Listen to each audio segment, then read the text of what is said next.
Shalom, selamat malam Bapak Ibu, Saudara-saudari yang diberkati oleh Tuhan dimanapun kita berada saat ini.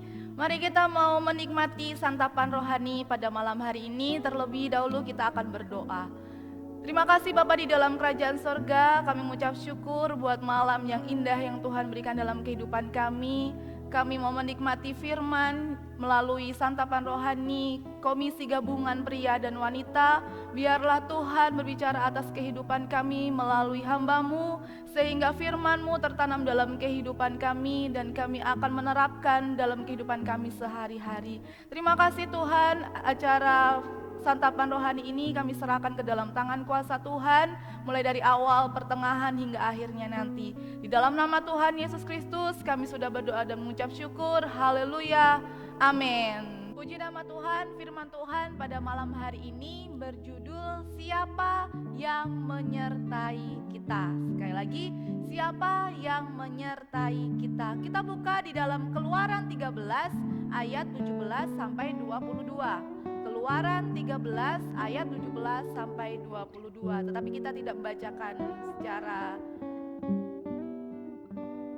keseluruhan, tetapi kita akan membacakan di ayat yang ke-21. Ayat 21, demikian firman Tuhan. Tuhan berjalan di depan mereka pada siang hari dalam tiang awan untuk menuntun mereka di jalan, dan pada waktu malam dalam tiang api untuk menerangi mereka sehingga mereka dapat berjalan siang dan malam. Bercerita tentang bagaimana Allah menuntun umat pilihannya, yaitu bangsa Israel, keluar dari tanah perbudakan di tanah Mesir untuk menuju ke tanah perjanjian, tanah Kanaan. Karena itulah perjanjian yang Allah berikan kepada Abraham ketika Abraham dipanggil oleh Allah. Kita buka di dalam Kejadian 12 ayat yang pertama sampai yang ketiga. Ini adalah perjanjian Allah kepada Abraham pada waktu itu. Berfirmanlah Tuhan kepada Abraham, pergilah dari negerimu dan dari sanak saudaramu dan dari rumah bapamu ini ke negeri yang akan kutunjukkan kepadamu. Aku akan membuat engkau menjadi bangsa yang besar dan memberkati engkau serta membuat namamu masyhur, dan engkau akan menjadi berkat. Ayat yang ketiga, aku akan memberkati orang-orang yang memberkati engkau dan mengutuk orang-orang yang mengutuk engkau, dan olehmu semua kaum di muka bumi akan mendapat berkat. Itu adalah perjanjian Allah kepada Abraham pada waktu itu. Tidak mungkin Allah yang berjanji tetapi Allah sendiri tidak menyertai. Tetapi ketika Allah berjanji, Dia akan menyertai. Janji Tuhan itu ya dan amin. Jadi apa artinya penyertaan Tuhan sesungguhnya? Saya akan memberikan satu poin untuk kita pada malam hari ini. Penyertaan Tuhan tidak selamanya enak bagi kita. Sekali lagi, penyertaan Tuhan tidak selamanya enak bagi kita. Mengapa demikian, Bapak Ibu, Saudara yang diberkati oleh Tuhan? Bukankah penyertaan itu identik dengan berkat, kelimpahan, hidup yang enak? Wah, berarti kalau saya disertai Tuhan, saya pasti diberkati oleh Tuhan. Ketika saya disertai oleh Tuhan, berarti kehidupan saya berhasil. Tetapi apa yang terjadi sebaliknya? Bahwa ketika disertai Tuhan, pasti hidup harus diberkati oleh Tuhan. Ketika sakit pasti disembuhkan oleh Tuhan. Ketika berdoa pasti saat itu juga kita menerima jawaban doa. Penyertaan Tuhan tidak selamanya enak bagi kita. Tetapi penyertaan Tuhan itu adalah untuk membuat hidup kita bergantung penuh kepada sumber yang sesungguhnya. Penyertaan Tuhan tidak selamanya enak. Masih dalam penderitaan, masih dalam sakit penyakit, masih dalam masalah yang belum selesai. Kita akan mengambil contoh yang pertama adalah bangsa Israel. Ketika bangsa Israel disertai Tuhan, apakah tidak mengalami yang namanya penderitaan? Terbukti ketika bangsa Israel di padang gurun, di ayat yang ke-21 yang sudah kita baca tadi, Tuhan berjalan di depan mereka pada siang hari dalam tiang awan untuk menuntun mereka di jalan. Dan pada waktu malam dalam tiang api untuk menerangi mereka sehingga mereka dapat berjalan siang dan malam. Itu tanda penyertaan Tuhan di tengah-tengah bangsa Israel berada di tengah-tengah padang gurun pada waktu itu. Ada tiang awan dan tiang api, tetapi mereka berada di padang gurun. Saat di Mara dan di Elim, mereka kehausan, dan apakah Tuhan tidak menyertai kehidupan mereka? Saat di Masa dan di Meriba, apakah mereka juga tidak mengalami penyertaan Tuhan? Ketika mereka kehausan, apakah Tuhan tidak memuaskan mereka? Ketika mereka kelaparan, apakah mereka tidak diberi makan oleh Tuhan? Tidak, Tuhan memberikan air, Tuhan memberikan mana dari sorga. Itu bukti bahwa Tuhan menyertai bangsa Israel. Artinya bahwa penyertaan Tuhan itu tidak enak bagi bangsa Israel pada waktu itu.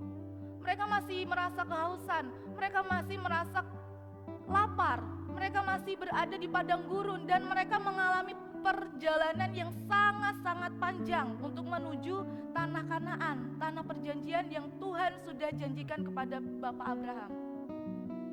Ketika mereka menyeberangi Laut Teberau, mereka melihat begitu banyak mujizat yang Tuhan kerjakan di dalam kehidupan bangsa Israel. Nyata bahwa penyertaan Tuhan sempurna di dalam kehidupan bangsa Israel. Yang kedua, Yusuf. Ketika Yusuf menjelaskan arti mimpinya itu kepada saudara-saudaranya, apakah diterima dengan baik? Tidak. Cerita dari Yusuf ini bisa dibaca dalam Kejadian 37-50 ketika Yusuf mati di Mesir. Bagaimana Allah menyertai Yusuf saat dijual di tanah Mesir dan dibuang ke sumur. Dan malah berencana, saudara-saudara Yusuf ini berencana untuk membunuh Yusuf. Apakah Tuhan tidak menyertai? Kita buka di dalam Kejadian 39 ayat yang kedua. Ini adalah tanda bahwa Tuhan menyertai Yusuf. Tetapi Tuhan menyertai Yusuf sehingga ia menjadi seorang yang selalu berhasil dalam pekerjaannya. Maka tinggallah ia di rumah tuannya, orang Mesir itu, ketika Yusuf berada di rumah Potifar. Apakah Allah tidak menyertai Yusuf? Tuhan menyertai Yusuf sampai di rumah Potifar, sampai Yusuf bertemu dengan saudara-saudaranya kembali. Apakah enak berada di daerah yang bukan tempatnya Yusuf? Apakah enak ketika dijual? Apakah enak ketika Yusuf berada di dalam sumur? Pastinya tidak enak.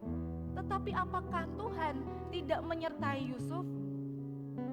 Tuhan masih tetap menyertai Yusuf.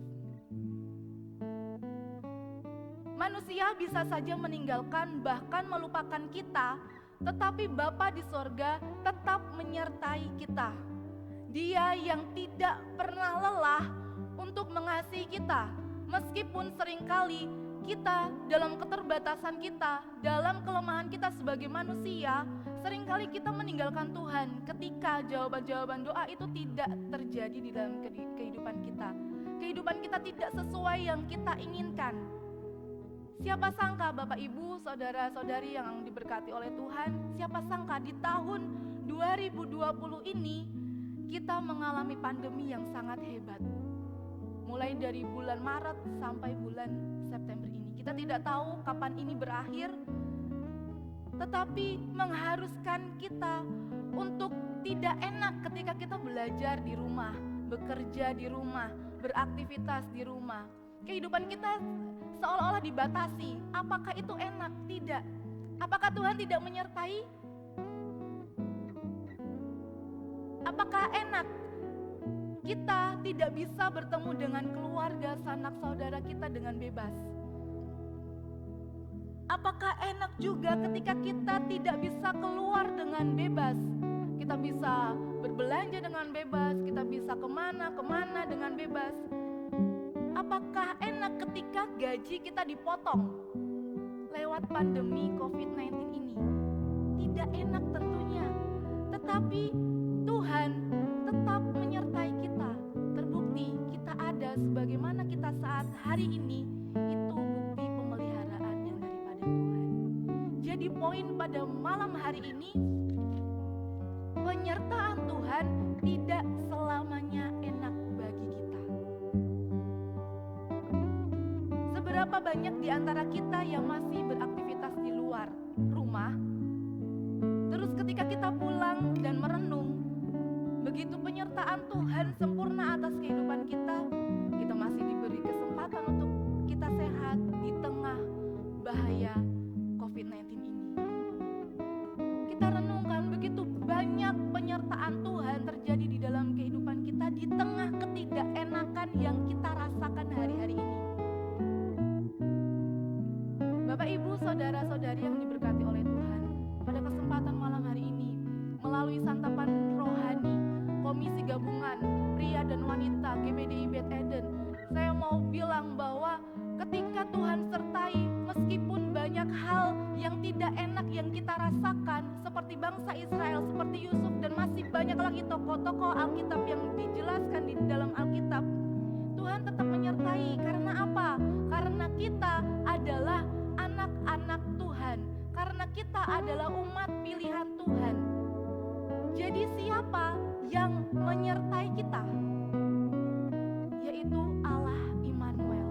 Dia yang menyertai saya dan Bapak Ibu saudara-saudari dimanapun Bapak Ibu saudara-saudari berada.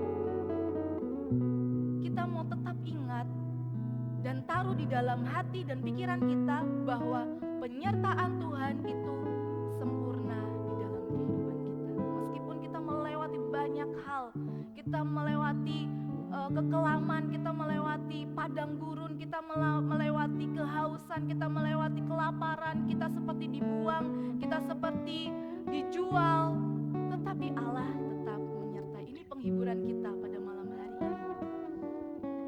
Keren loh, Tuhan yang memelihara kehidupan kita. Seberapapun dan apapun yang terjadi, meskipun tidak enak, meskipun enak, tetapi Tuhan tetap pegang kendali atas kehidupan kita. Mari Bapak Ibu saudara-saudari dimanapun kita berada saat ini, yang sedang menikmati santapan rohani pada malam hari ini, kita mau taruh di dalam hati dan pikiran kita bahwa masih ada Tuhan yang menyertai. Sekali lagi, siapa yang menyertai kita? Yaitu Allah Immanuel yang beserta kehidupan kita. Puji nama Tuhan, demikianlah firman Tuhan. Saya rindu kita semua berdoa pada malam hari ini, biar kiranya firman Tuhan yang sudah saya sampaikan pada malam hari ini lewat santapan rohani, biarlah ini menjadi berkat, menjadi penguatan buat Bapak Ibu, buat saudara-saudari jemaat Tuhan GBDI Beth Eden yang ada. Mari kita berdoa. Kami mengucap syukur Tuhan sekali lagi, begitu Engkau dahsyat dalam kehidupan kami, begitu Engkau sempurna dalam kehidupan kami, penyertaan-Mu, Engkau yang tidak akan pernah lelah menyertai kehidupan kami. Tuhan, terima kasih. Seringkali kami dalam keterbatasan kami, seringkali kami dalam kelemahan kami sebagai manusia, kami lalai terhadap janji firman-Mu ya Tuhan. Tuhan, tolong kembalikan kami untuk kami mengingat betapa Engkau mengasihi kami.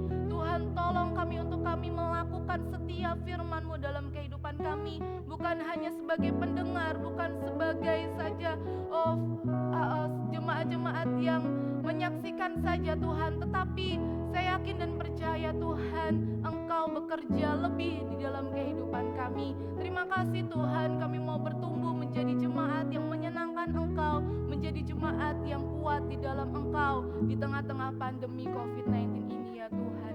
Terima kasih Tuhan, terima kasih Bapa. Ini adalah ucapan syukur kami, doa sembahyang kami pada malam hari ini hanya di dalam nama Tuhan Yesus Kristus. Haleluya.